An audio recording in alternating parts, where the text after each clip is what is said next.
A good position is a position that grants you an advantage such as good access to cover, fast rotation times, or even just a good line of sight. But no matter how good of an advantage that position grants you, if you are playing it in a predictable manner, then it's trash. By being predictable, you are negating all of those benefits and you are actually putting yourself at a massive disadvantage. So if you often find yourself asking, how did he know I was there? Then it means that you probably failed in positioning yourself well, and I'm going to explain to you why that means you're probably playing in a predictable manner that's getting you killed and how to fix that. A lot of the time in CS, the most powerful angles are actually the worst ones to hold. And just to clarify a few terms that I'll be using in this video, there is a difference between an angle, which is basically just a line of sight, like this angle from stairs to palace, a position, which is a term for the general location someone is playing, which would be all of stairs right here, and a spot, which is your exact location on the map. The average player already knows about the most powerful angles in a given map and how oppressive they can be, but they typically find themselves getting killed a lot when they're the ones holding that angle. And this mainly comes down to the predictability of those powerful angles. If someone is sure that you are holding a particular angle, then despite how good that angle is, you're still putting yourself at an unnecessary disadvantage in that gunfight. So what you really have to be aware of is how predictable your position is in your current situation. For instance, this window position in Mirage is extremely powerful, but a lot of people forget that it's also one of the most predictable positions on the entire map. When the T's are in mid, it's almost certain that one of them is going to be keeping an eye on that position, and specifically this vent side angle right here. So if you're holding this side of the window at the beginning of the round like this, then you're playing in the most predictable spot, which is not only an easy spot to pre-fire, but also an easy position to counter with utility. Most teams will have some sort of lineup for smokes, mollies, and pop flashes that will drastically reduce the effectiveness of this spot. So even though it's a strong position, it is still very predictable and easily counterable. And this is the key difference that I want you to be aware of when you're positioning yourself. Just because a position is powerful doesn't mean that it is automatically a good position to play. If you're playing a powerful position but the enemies expect you to be there, then you've lost most of the power that comes with playing that position. You have to be aware of the individual situation that you find yourself in and decide if at that moment that is the best position for you to be in. So for example, holding window right as the round starts is not really the best idea, especially if you don't have the closest spawn to vents. Instead, a better thing to do might be to wait by jungle and see what the enemies are doing in mid and reacting to them. If they're making noise in mid and have thrown some flashes to clear window but haven't smoked it yet, then that's your cue to throw your own pop flash and catch them off guard since they've already cleared window and are less likely to be expecting you to be there.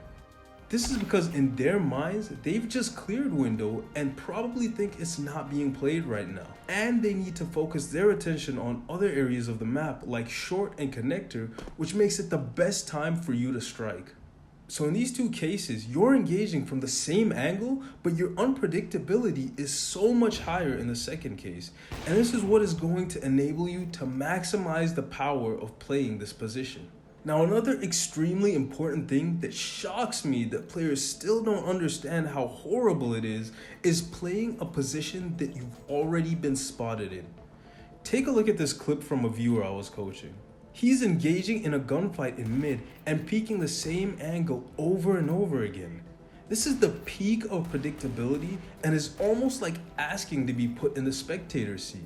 In no case should you be repeatedly challenging an enemy in the exact same spot over and over again like this, because this makes you an extremely easy and predictable target.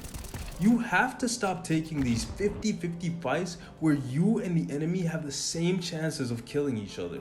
If you're alone, you should only take about 1 or 2 chances at a gunfight and then reposition if you fail to get the kill.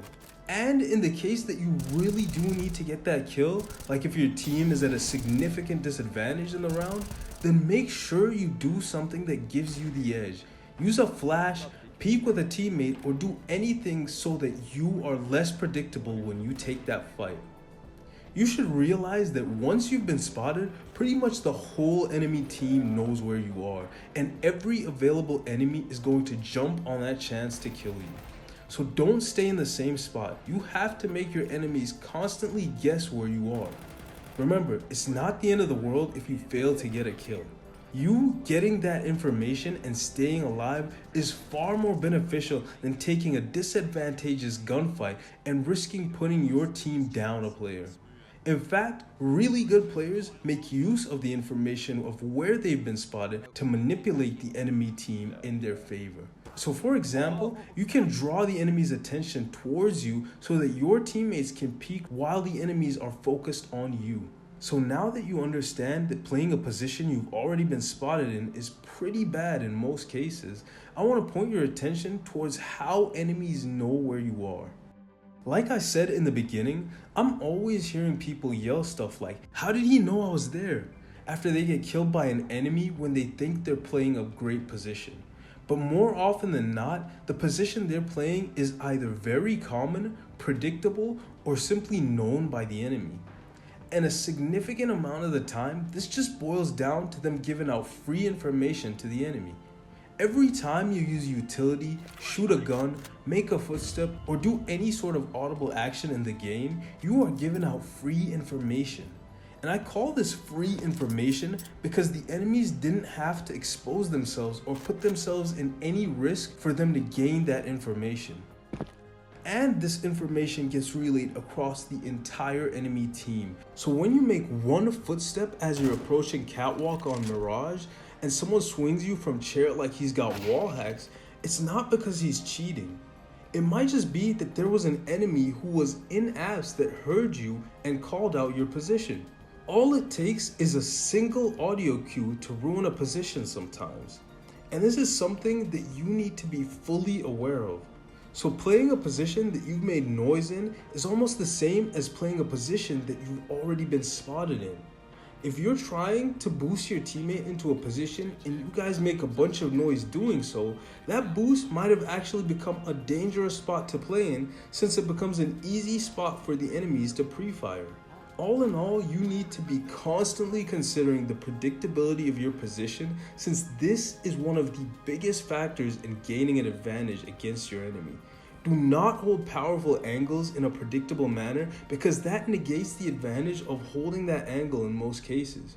You should at least peek on peek if you want to do that, or better yet, simply wait for the best timing to engage the enemy. And once you've been spotted, reposition yourself to give yourself a better chance of catching the enemy off guard, or effectively bait yourself for your teammates.